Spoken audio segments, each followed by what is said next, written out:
Canal Chapati Music presenta el teatro robótico de misterio.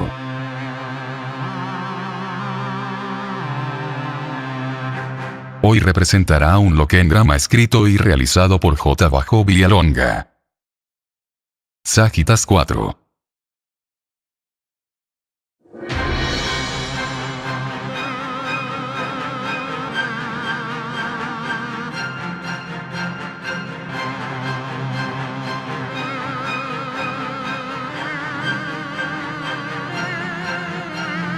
La nave interestelar Sagitas 4 salió de la burbuja espaciotemporal en la que viajaba y emitió un destello que iluminó el hormigonado cielo de aquel desconocido planeta.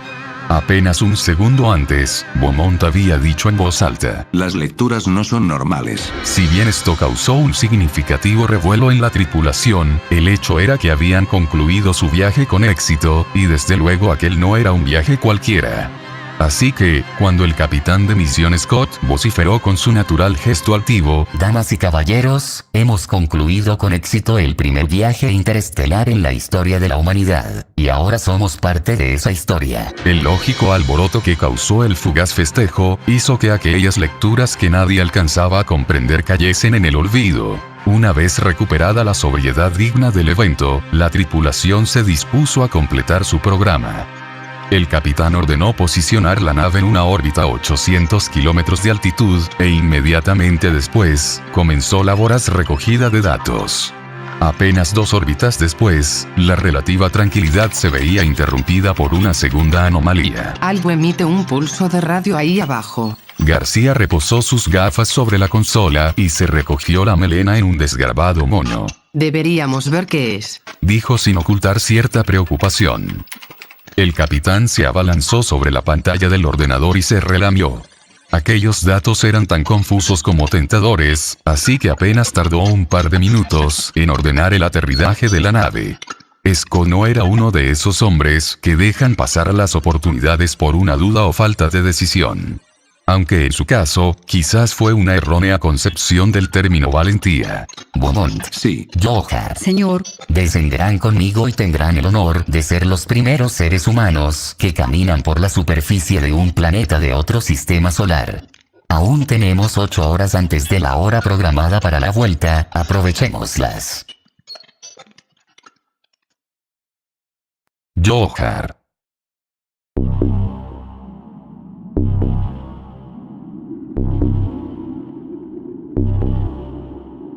Lucía Johar habría declinado aquel honor de haber sabido el origen de la misión de radio. Apenas pudo contener su náusea al contemplar aquellos harapos de carne carbonizada que una vez fueron seres humanos. El hedor de las vísceras y huesos calcinados parecía penetrar a través de las juntas de su traje para convertir el aire de su equipo autónomo en una neblina densa e irrespirable. Parece que fue un accidente durante la maniobra de aterrizaje. Alguien llegó aquí antes que nosotros. ¿Pero quién pudo haberlo conseguido? Beaumont caminaba alrededor de los restos de manera errática. ¿Los chinos? ¿Una agencia privada? Johar se inclinó sobre los restos de la nave. Estaban visiblemente corroídos. Escudriñó con detalle, pero apenas pudo identificar unos pocos componentes comerciales al alcance de cualquiera con el suficiente presupuesto. ¿Qué opina de esto, señorita Johar? Preguntó Scott acercándose hasta ella. Los restos están muy corroídos. Diría que llevan aquí algo más de 8 meses. Johar se incorporó y sintió sus piernas flaquear como nunca antes, tanto que cuando el capitán ordenó el regreso a la nave con un gesto de su mano, creyó que sería incapaz de dar 2 pasos sin desplomarse. El camino de vuelta hasta las Sagitas 4 fue el primer cortejo fúnebre en otro sistema solar, un triste hecho del que Scott también podría tratar de alardear llegado el momento oportuno. La tripulación se enzarzó en una acalorada discusión en el mismo momento que regresaron a la nave. Pero Johar estaba demasiado cansada para escuchar el combate de sesudos argumentos. Aquellos cadáveres le habían contado su historia y ella, poco a poco, comenzaba a comprender. Se alejó sin hacer ruido y se escondió en su sollado. Tumbada en su camastro, recordó aquellas extrañas lecturas mientras las lágrimas recorrían sus mejillas. Alzó su mano y vio cómo se desvanecía en el aire. La realidad se derrumbaba como un castillo de naipes, pero, aún así, aún tuvo tiempo de susurrar unas últimas palabras. El tiempo llega como una ola. Después Lucía Johar desapareció. Beaumont.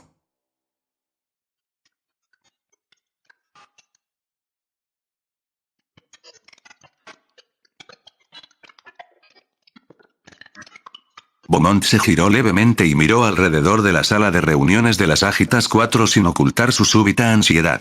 Caminó hasta los sollados con largas zancadas y buscó a Johar con frenesí ante la atónita mirada de Scott y García. ¿Dónde está Johar? ¿Quién? Johar. Johar, maldita sea. Estaba aquí hace un momento. Beaumont corrió hacia la escotilla de salida empujando a su paso a Scott. Los apenas 20 metros que le separaban de la sala de descompresión le resultaron un verdadero tormento. Abrió los armarios casi con violencia y contó 3 trajes. Falta uno. Falta uno. Ha tenido que salir sola. Tenemos que salir a buscarla. Beaumont, Scott llamó su atención desde la puerta. no sabemos de quién está usted hablando. Su tono de voz era calmado pero lleno de irritante condescendencia. Está usted sufriendo un ataque nervioso. Las palabras del capitán incendiaron a Beaumont, pero este contuvo su ira. A pesar de su desconcierto, estaba decidido a salir en busca de Johar. Y estaba dispuesto a hacerlo aunque esto le conllevase un más que posible cargo por insurrección. ¿Está usted loco?, musitó con rabiosa incredulidad. Ella es parte de esta tripulación. Johar está ahí fuera, y no sabemos por qué se ha marchado. ¿No ve que falta su traje? Scott se acercó hasta Beaumont con las manos levantadas, era evidente que trataba de calmarle, pero solo conseguía aumentar su ansiedad. No falta ningún traje, señor Beaumont. Hay 3 trajes. Uno para cada miembro de la tripulación. García, usted y yo. ¿Dónde está García? Un agudo pinchazo le retorció la espalda. El dolor sobrevino de improviso, pero no fue más que un leve momento que dio paso a un irrefrenable sopor que le doblegó obligándole a caer sobre sus rodillas. Sintió una mano sobre su frente, y mientras se desplomaba inerte sobre el suelo, escuchó la voz de García a su espalda, diciéndole con voz suave y tranquilizadora. Te he puesto un sedante. No estás bien. El sedante actuó con rapidez pero, Beaumont, pudo mantener la consciencia aún varios minutos después de que fuese llevado hasta la enfermería. Tumbado sobre la camilla, su cuerpo dejó de responderle, pero su mente se agitaba en un mar de desconcierto y bullía con toda clase de ideas delirantes. Tras inmovilizarle con varias correas, Scott abandonó la enfermería. García, sin embargo, decidió quedarse con él al menos hasta que éste se hubiese quedado por fin dormido. Lucía es tu compañera, susurró Beaumont. Su voz apenas era un débil hilo que emergía de sus rectos labios. ¿Cómo has podido olvidarte de ella? No sé de qué me estás hablando. Debes tranquilizarte y descansar. Aún debemos hacer el viaje de vuelta. Yo soy físico teórico. Beaumont apenas podía articular palabra. Scott y tú sois pilotos. Sí, ¿y qué? Lucía es nuestra ingeniera. Si este es un viaje de prueba debe haber un ingeniero. Beaumont cayó dormido sin terminar la frase. García se quedó a su lado, observándole con el gesto sombrío. Después de unos minutos caminó hasta la puerta dispuesta a dejar la enfermería, pero antes de salir, sintió el impulso de susurrar un nombre. Lucía Johar. García.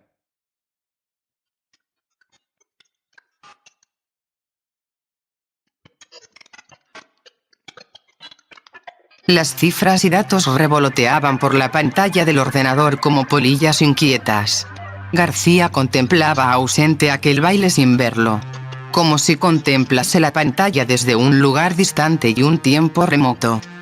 Acercó sus dedos al teclado e introdujo un nombre en el buscador, Lucía Johar. Apenas un instante después, ante ella se desplegaba un completo informe de la agencia. Lucía Johar, de 36 años, con doble nacionalidad india y mexicana, ingeniera asignada al proyecto Sagitas 4. Primera de promoción en el MIT, y graduada más joven en la Academia de la Agencia Espacial. García alzó sus dedos y acarició la fotografía de Lucía Johar en la pantalla del ordenador. Aquel rostro le era ajeno por completo, pero de alguna manera, había provocado en ella algo que, más que un recuerdo, se asemejaba a un sentimiento perdido. Lucía Johar era la ingeniera asignada a su proyecto y, sin embargo, a la vez una completa desconocida. ¿Cómo era posible? El desarrollo y entrenamiento había llevado años. Era del todo improbable que jamás hubiese ni siquiera oído hablar de ella. Se levantó de la silla aún ausente. Desconcertada. Beaumont tenía razón, él se había percatado de algo que a ella se le estaba escapando, como lo hace un chorro de agua entre los dedos. Caminó hasta la enfermería, pulsó el botón y la puerta se deslizó para mostrar una habitación vacía. Las correas reposaban anudadas sobre una camilla desnuda, y Beaumont se había desvanecido sin dejar rastro. García sintió su corazón estallar pleno de adrenalina, se asió al marco de la puerta y trató de respirar. Según la dosis de sedante administrada, Beaumont debía seguir allí dormido, pero no lo estaba. De nuevo, García se enfrentaba a un imposible. ¿Dónde está Beaumont?, preguntó García al aire. Scott asomó la cabeza desde la cabina y respondió intrigado. García, ¿qué ha dicho? Beaumont. Beaumont. El rostro de Scott se llenó de extrañeza, como si la pregunta de García careciese de sentido ninguno, como si no supiese de quién le estaban hablando. Sí, Beaumont. Scott tomó aire y levantando la mano en el aire de manera conciliadora la dijo. Estamos solos aquí. ¿Se encuentra usted bien? García comprendió al instante que cualquier explicación que pudiese darle sería inútil. Beaumont había desaparecido de los recuerdos de Scott como antes lo había hecho Lucía de la mente de ambos. García se serenó y fingió una sonrisa. Miró a Scott a los ojos y mintió tan bien como pudo. Perdona, me he desorientado por un instante. Deben ser los nervios. García. Scott frunció el ceño y arrugó sus labios visiblemente molesto. Aún tenemos que realizar el viaje de vuelta. Céntrese y vuelva al trabajo, dijo desapareciendo por las escaleras que daban a la bodega. Claro, Scott. Aguardó hasta que el capitán estuvo lo suficientemente lejos como para no escucharla y caminó hasta la sala de descompresión. Levantó su mano y la acercó hasta el sensor que abría el armario de los trajes y se tomó un instante antes de posar la palma de su mano sobre él. La puerta se abrió y tan solo pudo contar 2 trajes. Estaban allí colgados, como pieles exóticas a la espera de ser vestidas. García sintió un impulso irrefrenable, se descalzó y tras vestirse su traje, abandonó la nave. En su mente, las piezas caían aún inconexas sobre un tablero desnudo, pero sentía que debía ver los restos de la segunda nave con sus propios ojos, que era allí donde debía encontrar la pieza que haría encajar al resto. El viento arreció y sintió la grava levantarse a su alrededor. Era un planeta árido, hostil.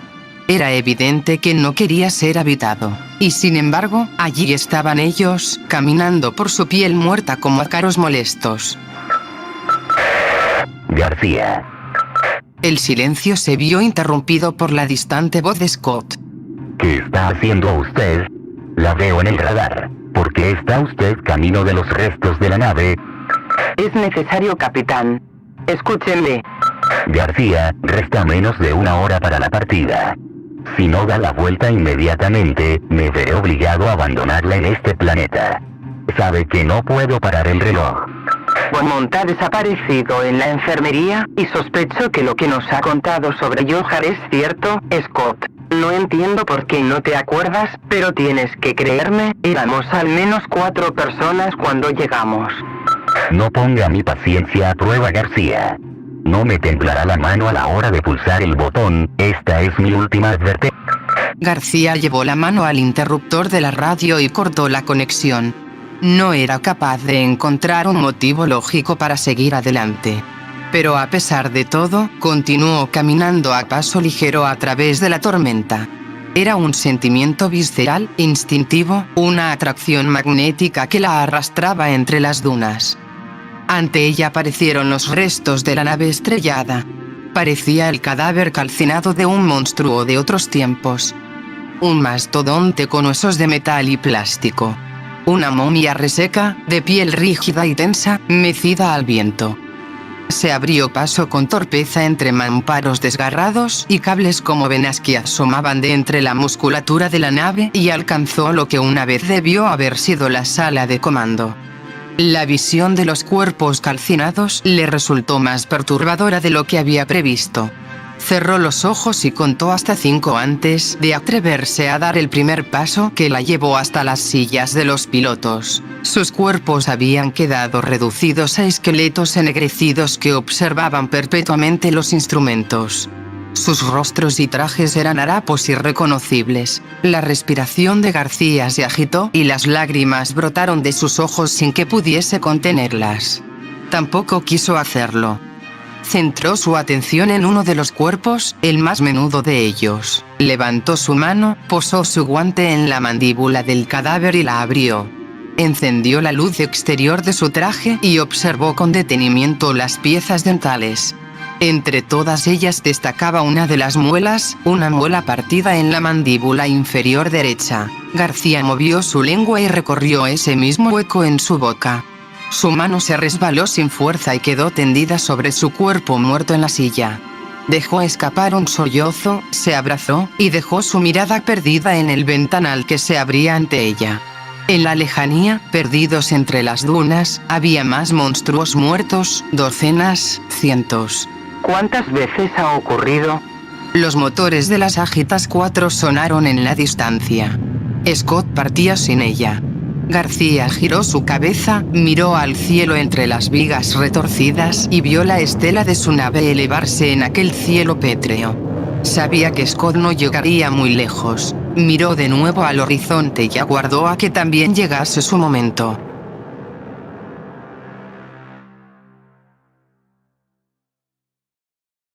Scott.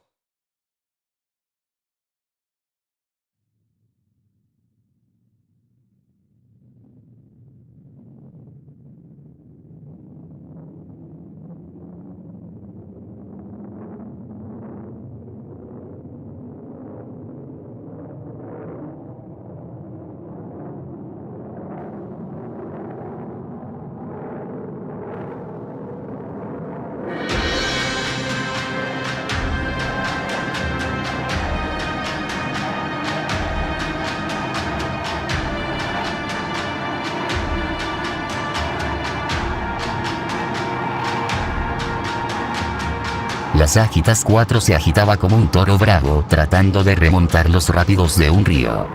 Scott tensó el gesto, elevó el mentón, y asió los controles tratando de domar a la bestia.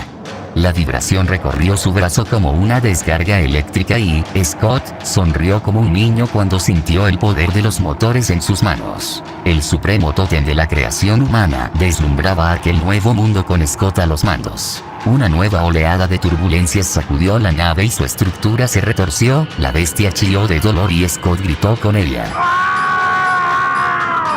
No. Hoy no es el día. Aguanta, maldita sea. A lo largo del panel de instrumentos, se encendió un tapiz de intermitentes luces rojas. Scott apretó los dientes y forzó los motores hasta el límite. Las Ágitas 4 bramó de nuevo, y su rugido se extendió por el hielo como un trueno. Poderoso, invencible, divino. Scott elevó su mirada y vio las nubes desvanecerse bajo su montura. El cielo se tornaba negro e infinito sobre su cabeza. Lleno de euforia, alzó sus manos triunfante dejando los controles. Sus puños estaban tensos, compactos como acero templado. De repente, sus guantes, sus manos, su carne y huesos comenzaron a disolverse en el aire. Se alejaban de él como arena suspendida en el viento, se marchaban célula a célula, molécula a molécula. Scott lloriqueó aterrado. No tuvo tiempo de entender qué estaba ocurriendo. Ni siquiera al final fue consciente de que había estado condenado desde el principio. El viento se le llevó como un recuerdo perdido, la silla del capitán quedó vacía y, la bestia, sin jinete. Las Ágitas 4 continuó su ascenso ajeno al destino de Scott. Su estructura volvió a temblar, la bestia se contorsionaba en un estertor de muerte, pero aún así, no cejaba su empeño de escapar hacia las estrellas. Se escuchó un quejido metálico e inmediatamente después, los motores de la nave estallaron con violencia. La explosión retorció el espacio a su alrededor y, el tiempo, fragmentado en infinitos pedazos, se extendió alrededor de la nave formando delgados filamentos que, como los tentáculos de una medusa, se desplegaron danzarines en todas direcciones. La bestia cayó en llamas a través de uno de aquellos filamentos hacia un tiempo incierto mientras las dunas del desierto, eternas, volvían a aguardar para acoger el cadáver. En el interior de su vientre, reposaban los cuerpos digeridos de Johar, Beaumont, García y Scott, por fin reencontrados en el tiempo. Por fin podían completar el viaje, uno de tantos. Ahora, ayer, o quizás, dentro de 1.000.000 de años. La bola de fuego impactó contra la arena. Las llamas se alzaron repletas de fragmentos de metal y plástico entre la compacta nube de polvo. Como un volcán que se abriese camino desgarrando la tierra. Pero poco pudo importarle al desierto. La arena simplemente esperó paciente a que la pira consumiese su cuerpo, y después, barrió los restos.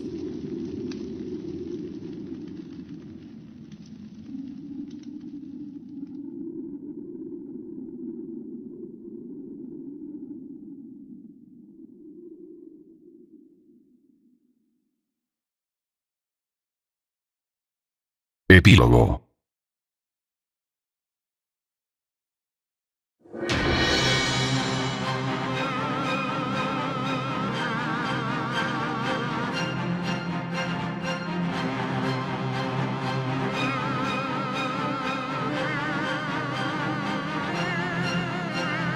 La nave interestelar Sagitas 4 salió de la burbuja espaciotemporal en la que viajaba y emitió un destello que iluminó el hormigonado cielo de aquel desconocido planeta.